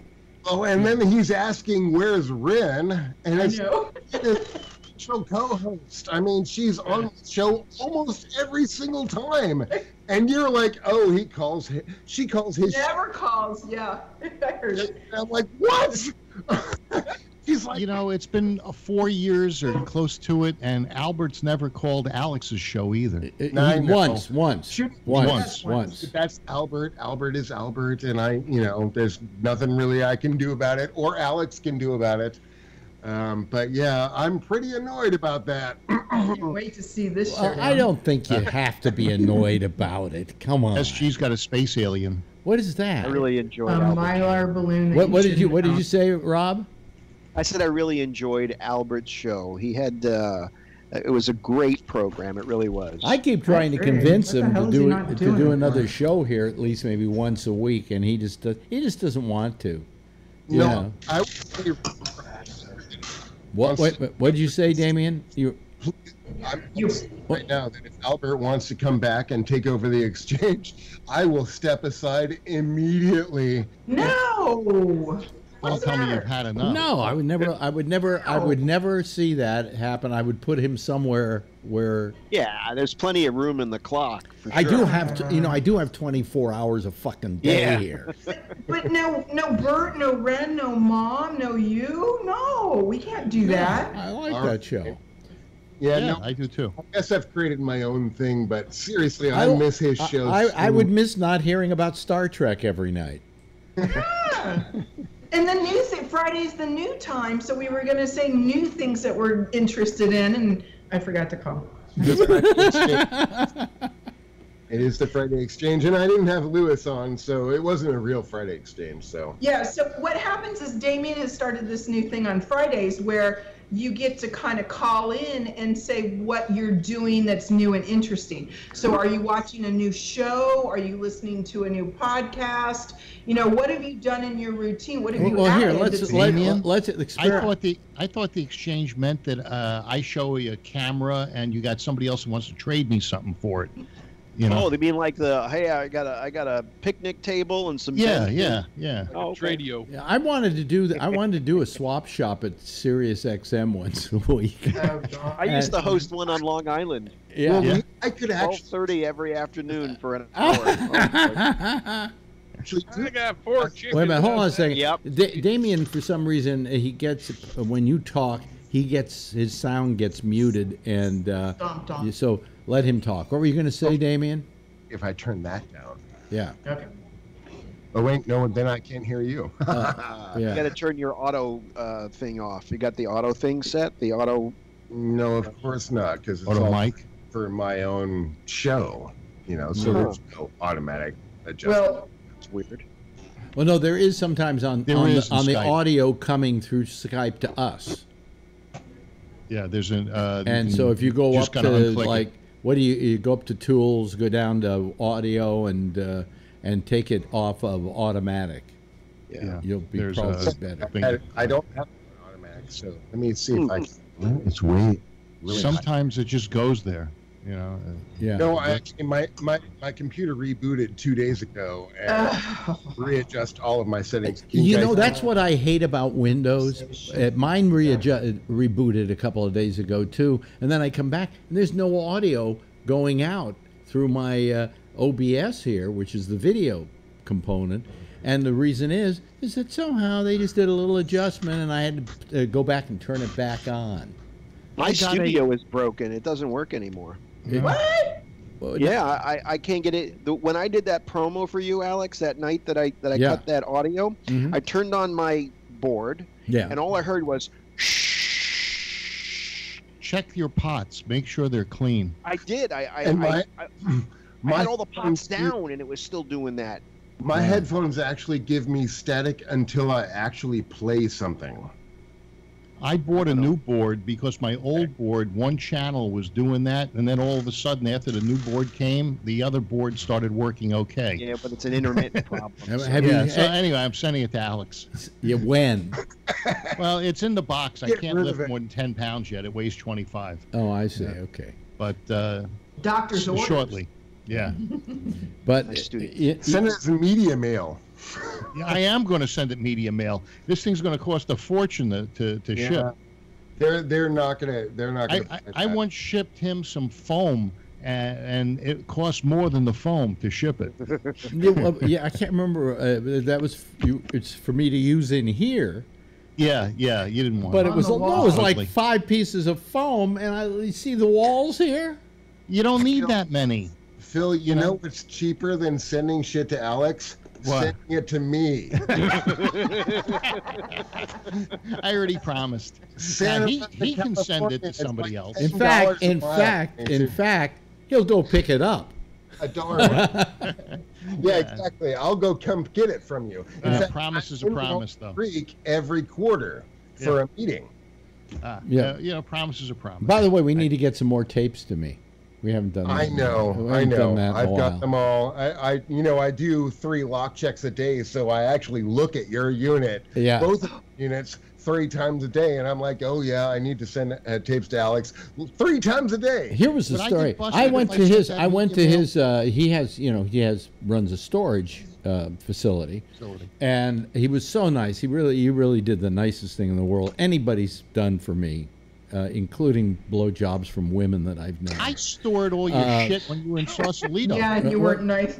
Wait a minute, Damien. I was in. I did it for free. I was in public storage, and it was costing a fucking fortune. I was paying like $350 a month or something, and every year they would raise it another $50. Right? Damien said, "I'll empty it all out and put it in my facility," and he did. And he did all that for me, and now I'm paying a pittance compared to what I was paying before. And that was very nice of you, Damien. I really appreciate it. Damien, I would like to know. Wait, hold on a second. Hold on a second. No offense in you confusing me with Jason. No, I. Oh, and don't try to get your shit before 9 in the morning. Yeah. and Damien, I want to be invited to your first laser tag night. Well, let me say something about storage, and tell me if I'm wrong on this, Damien. It's really if you can not do it, don't do it. Because do not ever get a storage unit. Do not ever do. My entire career is based on people getting storage units, but my best advice is do not ever do that. Yeah, and the reason is that you're going to have that storage unit forever. Yeah, because you might move out of California and back to New York, and now you've got a storage unit that you're paying for long distance, but you may never actually ever see that stuff again. I've got to get a place with a garage. Why would you come back to California just for that crap that you haven't needed? All I know is every time I came back to California, I go out to public storage, go to my locker, look inside it, and go, okay, and leave. And it was still there. Exactly. I have my own storage unit here because I get it at a vast discount because I'm the manager here. But I have my own storage unit here, and everything that's in that storage unit is stuff that I have not looked at in easy 6 months, perhaps a year. And honestly, if you have not looked at this stuff in a full year, get rid of it. Well, but majority of a lot of the stuff that I have there, you have to admit, are tapes. Yes. Whether they're videotapes, you have collector's stuff in your unit that is actually worth paying to hold on. No, it's not. Oh yeah, it is. I mean, I have my motorcycle in a storage unit. When you write a will, please make sure that I actually take custody of your 2 storage units here, because that stuff is actually valuable to me, and I will actually make sure that I think you would probably take good care of it too. But, yes, exactly. It's like the photographs, Alex. Yeah. It's like the photographs that you inherited. You have that treasure trove of stuff. Yes, exactly. And it really is like a history, and it's a career. Yeah. Let me just say, please make sure that these 2 units here that are in my custody go to somebody who will actually come and get the stuff and care about the stuff, because I don't want these 2 units to go to auction because somebody let the bill lapse. Yeah. Well, if it goes to auction, you just buy it, and I am legally not allowed to bid on it. Oh wow. Well, get a straw buyer. Yeah. Then if it was ever found out, I would lose my job and I would lose my home. I don't want to do that. Why can't you do that? I mean, like if I said to you, you're my friend, Damien, and I know that you appreciate what I did with my career, and be my guest. I want you to be the recipient of all the stuff in my lockers. You could not do that? I believe I'm already authorized access to your units, which means that I would be the next person who had the access to the units should anything happen to you. Yeah. But ultimately, you want to make sure that somebody is going to take custody of these units. Yeah. That isn't going to dump it all. Yeah. Access to your unit. Well, send whatever you do. Start sending me some more videotapes, audio tapes when you get a chance. So I can. 2 suggestions if you don't want to use me, and I completely understand if you don't want to use me. My first suggestion would be Phil here. Make Phil authorized access. My second suggestion would be Will Durst, and my third suggestion would be Larry Brown. All of which are close friends of yours, and I trust all of them to keep track of your stuff, and it wouldn't go anywhere. Right. Yeah, but when you get a chance, let's start sending me. No, Mrs. Durst. We know Mrs. Durst. She's funny, Mrs. Durst. What's her Mrs. Durst's name? No, who I don't know her. I know Will because I've listened to him for 30 freaking years. But Debbie Durst. Debbie Durst. Debbie, if you've seen Will, you're gonna know that you've seen Debbie at some point too. But wait a minute, what is that all about anyway? I mean, my wife would probably be the one who would logically. But she's not gonna fly 3,000 miles. What did she do? Hold it. What did Marjorie do to her last unit? She let it go. She let it go. She just let it go. So I mean, I don't think she's the the most qualified for this one. I don't think that's the answer. But Damien, when you get a chance, let's start sending some more tapes so that I can. Absolutely. I have room here for them. So the audio tapes are important, and the video tapes next if there's a chance of that, because How could you play those, Alex? Do you have? Are they VHS? They're VHS, but I have a couple of VHS machines here. Yeah, but some of them are like those big tapes. Oh well, those are 3/4 inches. Yeah. Okay. Yeah. Yes. Jack Bishop has called. You could buy those cheap. You could buy a VH. You could buy a U-matic machine pretty cheap. Yeah. Jack Bishop has joined us, ladies and gentlemen. Yes, Jack. I want to know, have you guys been talking to my wife? Because we have this conversation about storage units every fucking month. Yeah, but your storage units are different, Jack. You have your storage units filled with automobiles. No, I don't have them filled. I wish I did. Where are your automobiles, Jack? I heard they were in storage. They're in storage, but they're not in my storage unit. Every month I write a check for $400 for all of my storage. How big is your unit? That's a rather personal. That's a personal question. man about his unit. Erect or flaccid? That is as big as Ray's dad. I've got a 20 by 30. But I've got a good size unit. And I got stuff in it. Then I got 3 outside units for old cars.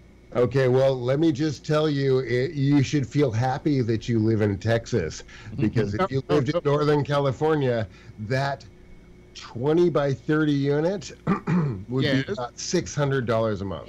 Yeah. Oh, shit. I've got an 8 by 10 ground unit that I park the motorcycle in, and a couple of pieces of scuba equipment. That's I've been there since I sold the house. And so I'm paying about 160, but they wanted to raise me to 200, and I beefed, and they lowered it to 160. Oh, I don't feel so bad now. I've been in my unit for 13, 14 years.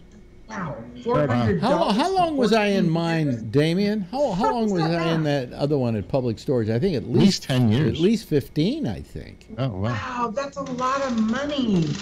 For you to be paying that much money for that unit, they must have raised your rent a whole bunch of times. So I'm going to guess 10 years.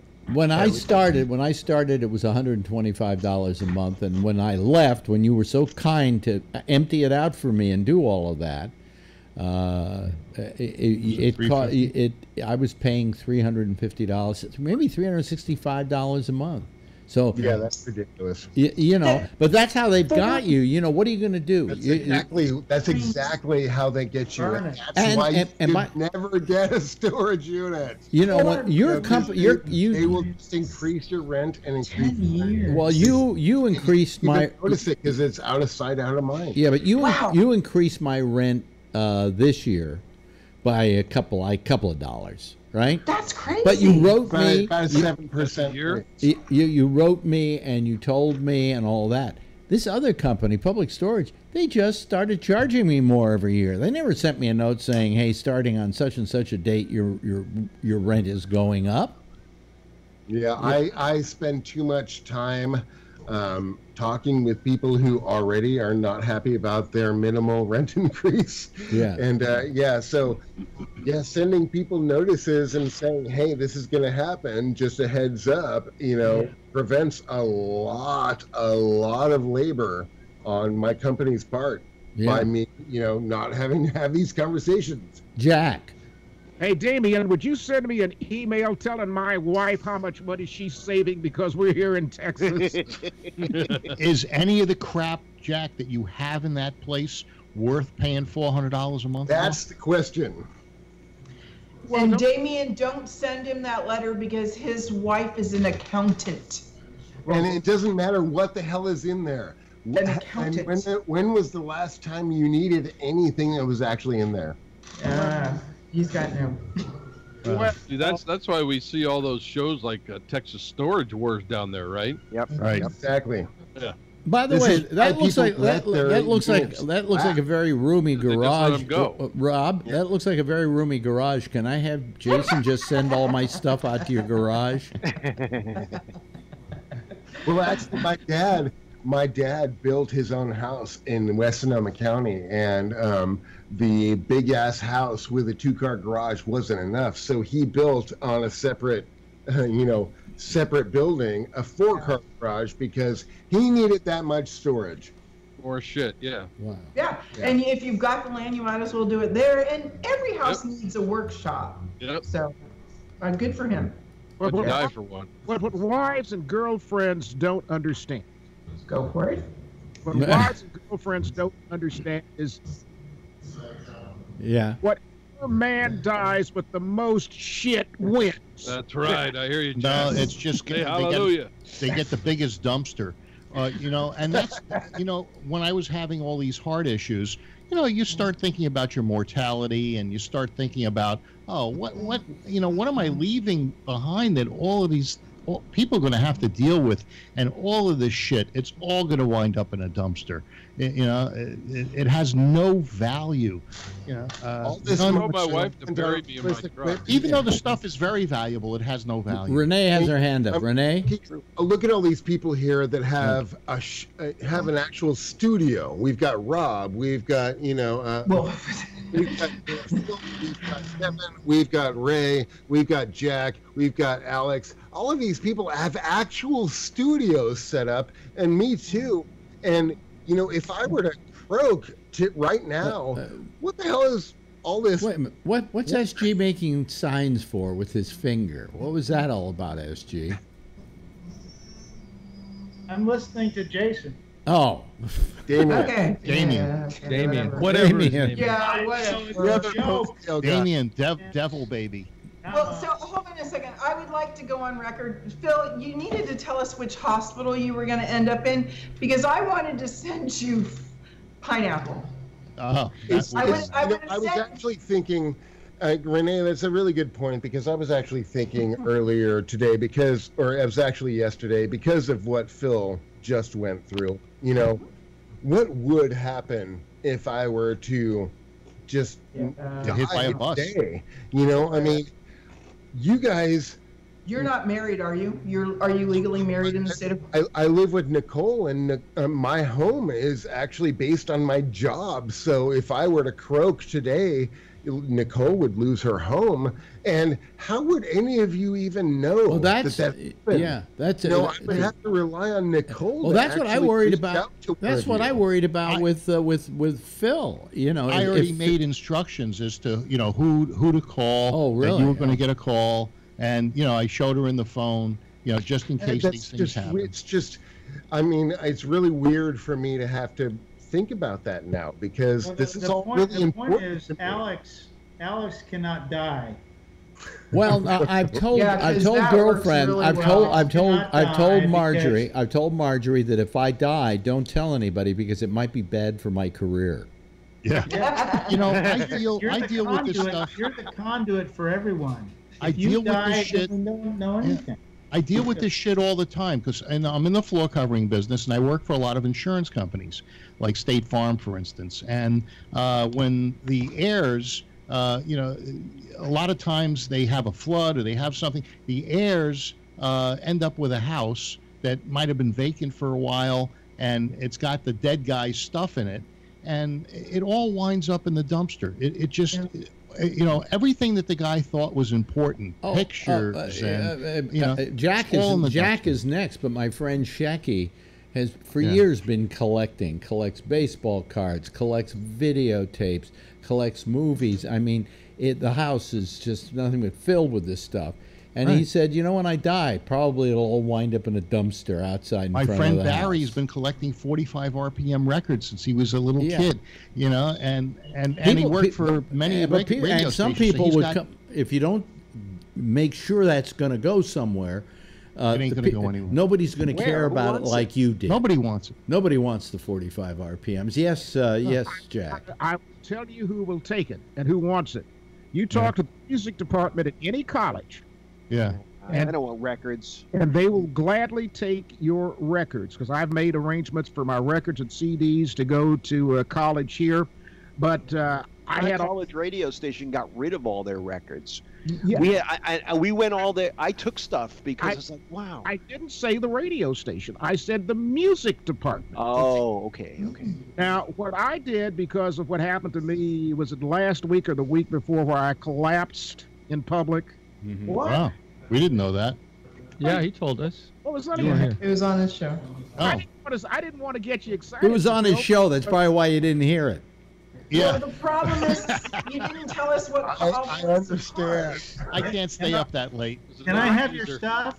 Can I have your stuff? I didn't want to tell Phil for fear that he would think that he would lose a liberal who would fight tooth and nail with him. Oh, I thought you were going to say because he wanted your cars. No, the sob is going to Jeff because he's the sob guy. So wait a second, the Saab that has a convertible, right? It's the Saab Sonnet, isn't it? It's the Saab, okay. Jeff has the Sonnet, lucky bastard. Okay, so Jeff gets the Saab. Who else? If Phil talks real nice during the midterms, he might get the thing. The what? Okay. Damien has his hand up. That's the rule. Damien? Jack, can I have your headphones? That's all I want, your headphones. Hell, you can have my head the way things are working for me. Hold your head. It's the phone. I'd rather talk about medical stuff than this. At least we have a chance to live there. We're talking about death here. It's true, but I'm sorry, you guys brought it up because Phil went into him for a medical procedure, and it made me think about shit at freaking 7 in the morning. Made me think about. I've got guns that are loaded in my safe. I had to make arrangements for those. Well, aren't you? Because I don't want opening. I don't want her opening the safe. Well, didn't you will the guns to me? You know how I love guns. Oh yeah, and then the camera stuff. I made arrangements. There's a camera store down the street. They'll buy all of that shit. I said, just buy. Suck. Oh, you my! did a You lot want of this? work. Wait a minute. Well, let Renee speak. Let Renee speak. She's had to deal with this kind of thing before. No, that was easy. So everybody's correct. You need to get your stuff in order. If you live in a state that allows you to sign over your house immediately to the person who is not deceased, that's a wonderful thing.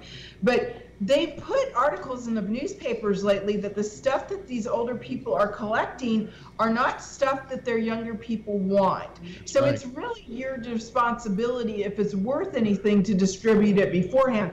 Otherwise, it's doing exactly what everybody said. It's going into the dumpster. Well, here's a good question. Here's a good question. The good news is that there's probably somebody like me at the storage facility that's digging through the dumpster and pulling out stuff that they find valuable. Like, just this week I found an old Android phone, that would have totally gone to the landfill, but, I can resurrect it and use it in my laser tag games.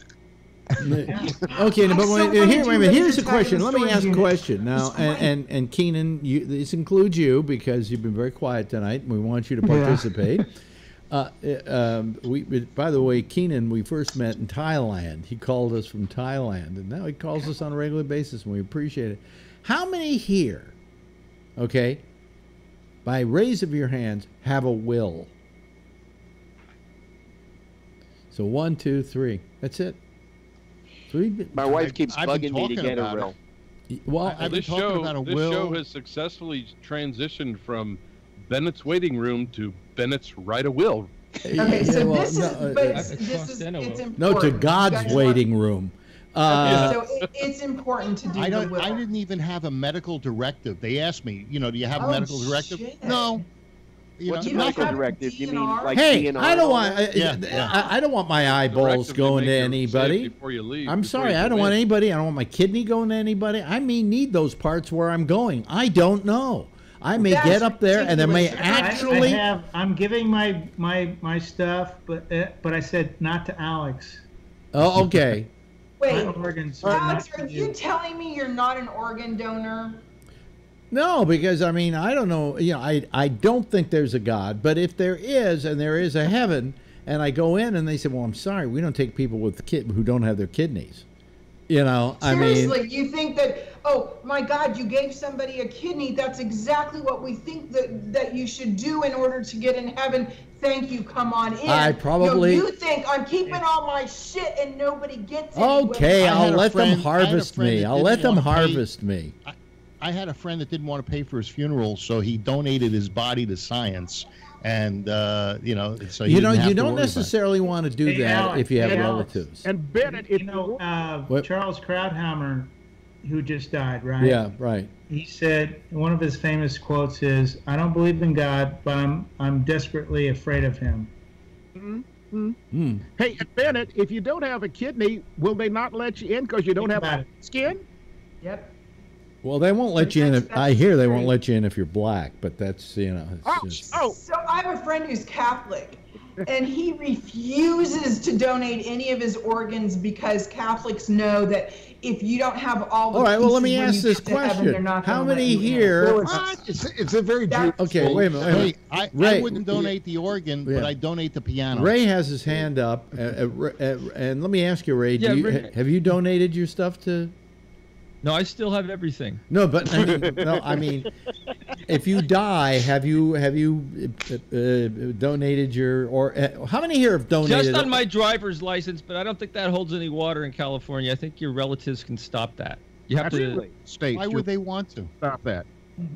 If they want to, they can. But I think you have to have a drawn up thing by a lawyer, like a will. Okay. So now you, in the state of California, you can sign a DNR, which is do not resuscitate. Yeah. And if you're going to a hospital that isn't religious bullshit, they have to stand behind it. But if the EMS people take you to a religious hospital, they don't have to give a shit about your DNR. They don't have to give a shit about what you think. Everything's up That's to not them. what I meant. I talked about, I meant your organs. Emergency situations.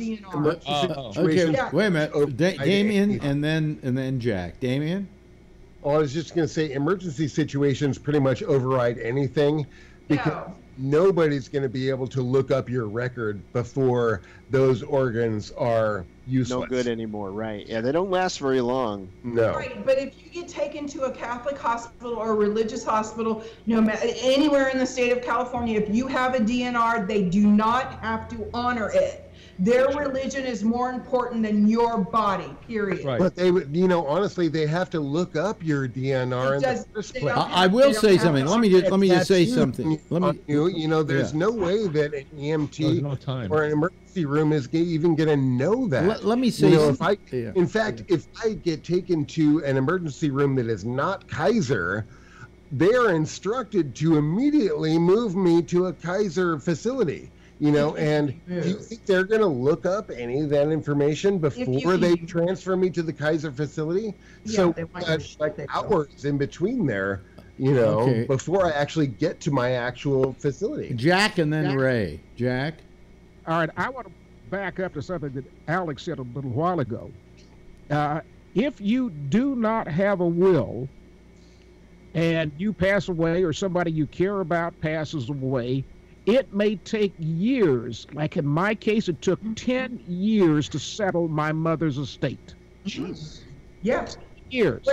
Yeah, so in the state of California, they have a whole bunch of stuff set up that if you are a significant other or you're married to the person, there are legal things that you can put in place that when someone dies, you don't have to jump through. I raised my hand so I could say, Ray? Yes, Yeah. Ray. I just wanted to say that what my lawyer had me do was have my DNR tattooed on my ass. To show you. Oh my God, there it is. And it's in face. How'd you sign it? But we're Jewish. It was a Jewish mirror. guys don't have tattoos. Well, I have a feeling, and I have a document to the fact that I want to remain on life support as long as you can possibly keep me on life support, because I want to go out being a drag on the people around me. So you already are. But something. You know what people do though? They give their body to science, and in some ways, I think that's really wrong if you've got a family, because now they're thinking that dad's on a slab somewhere at UCLA being chopped up, and that's sometimes. Then in your case, it would work out just fine.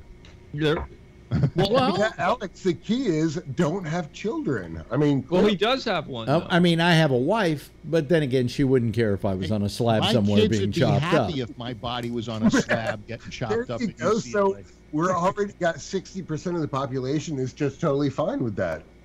I I guess. don't understand why this is a big deal for people to know that they're actually giving a gift to somebody who's actually still alive. Because when the rapture comes, if you don't have all your body parts in the freaking ground, you ain't gonna go to freaking heaven. Thank you. But it's okay to abort the child. Yeah, absolutely. Yeah, but see, the Catholics I think allow Ray has made cremation more now. sense than anybody tonight. Any organ from a black man I'll take. I don't think they Anyone do wanna touch penis that? transplants. I have an uncle who has a black man's heart. And you'll be glad to get Really? it, too. Wait a minute. You have I'll be excited. You have an Hey, uncle. baby, look at Hold this on a snake. second. Rob, hoping for that. hold on. Never get all that on the album cover. Rob said that you have a cousin who has a black man's heart. Yeah, he back in 1988, he was on death row. He was dying, and they were waiting for a heart transplant. And well, it was a young black kid who got shot committing a robbery, but he was an organ donor. Wow. And it was a fit. He was a match, and all these years later, he's still alive. In fact, and he went back to work and he lived a full life. But what wound up happening is, and he's still alive today, but what wound up happening is, with all the medication that he's been on, it destroyed his kidneys. So he had to get kidney transplants. So he got kidneys. Did he kill a black man to get those kidneys? He's still alive today. And when you talk to him about it, he'll say, like, "Hey, so Joe, how you doing?" He goes, "As long as they keep replacing parts, I'm doing great." No, what did you say about death row? I didn't mean death row. I meant he's on death's doorstep. Oh, okay. I thought you said he was on death row. He got 1988. My brother got married in 1988. He was supposed to go to the wedding, and he was waiting on a heart, and it was touch and go. And at the last minute, this guy committed a crime, and he got shot. And lo and behold, this guy he was an organ donor, and saved my cousin's life. Does your cousin speak Ebonics now?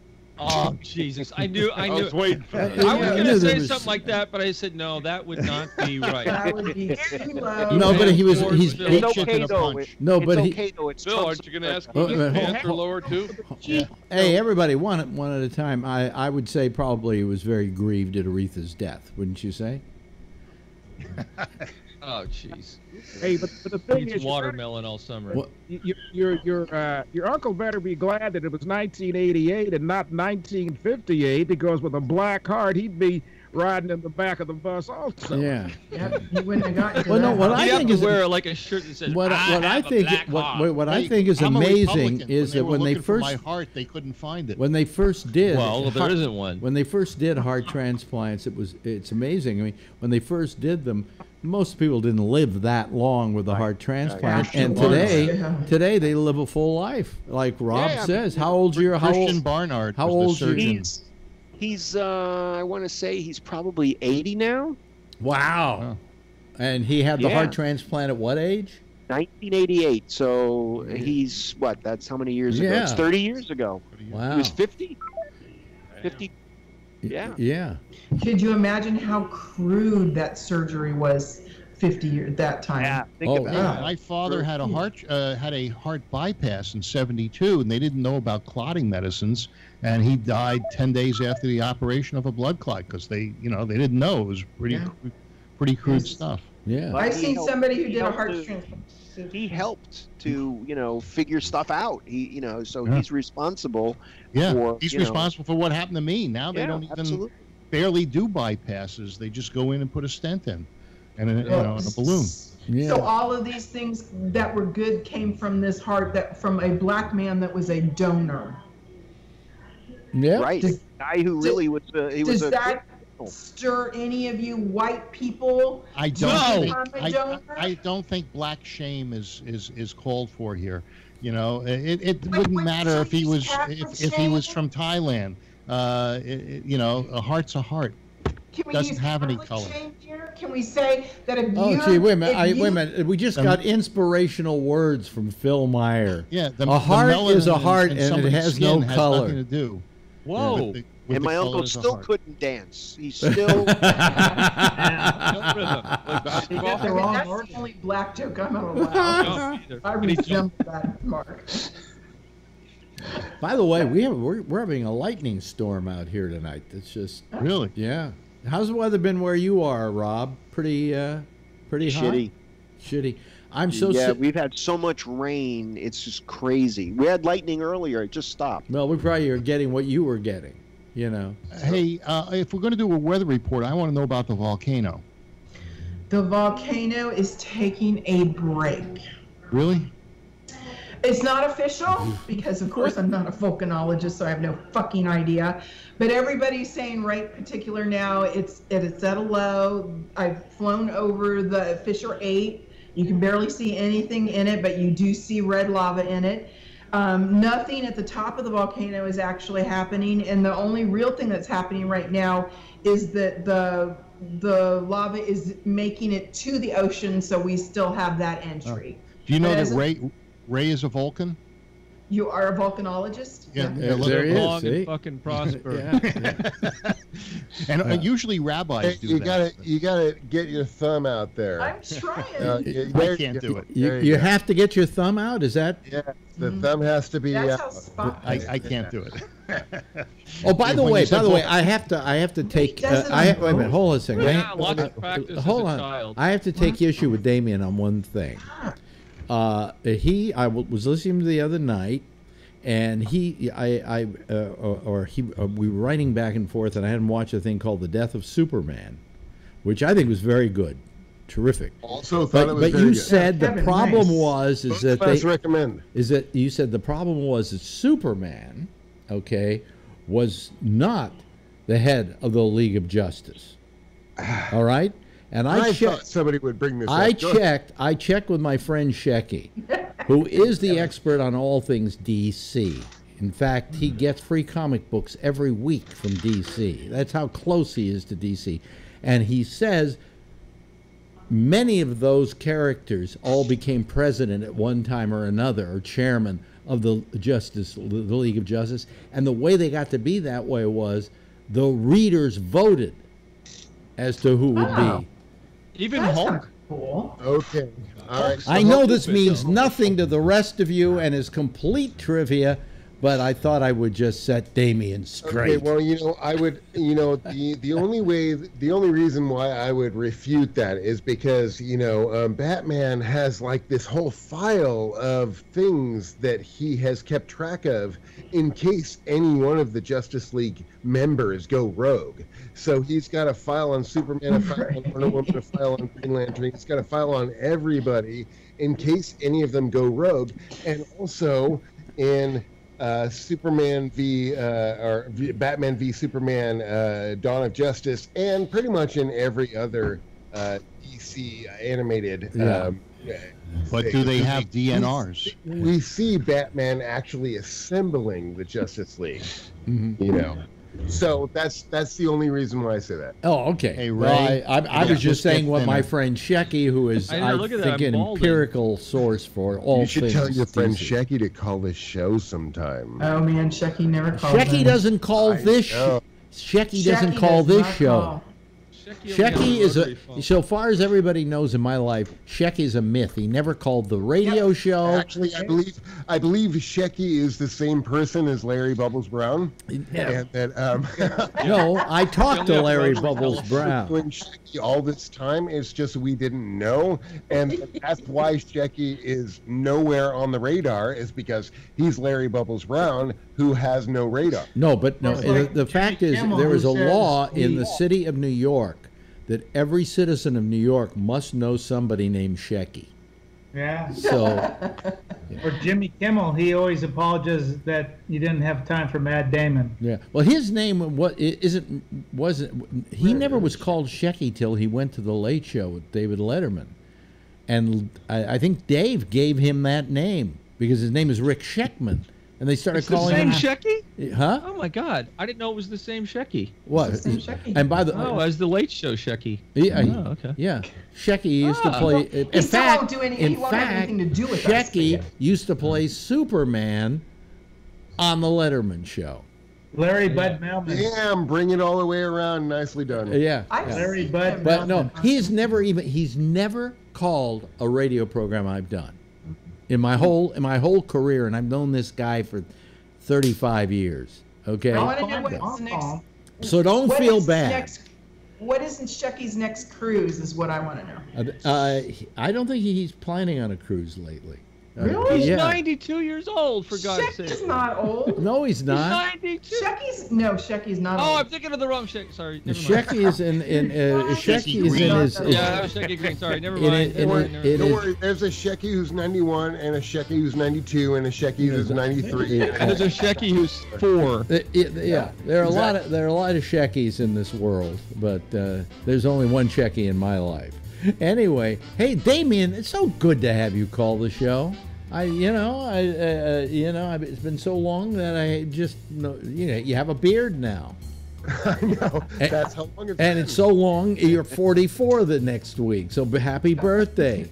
Thanks. Well, thank you. Thanks for calling. We think, I'm alive. And we think the world of you, and we thank you for all you've done for us.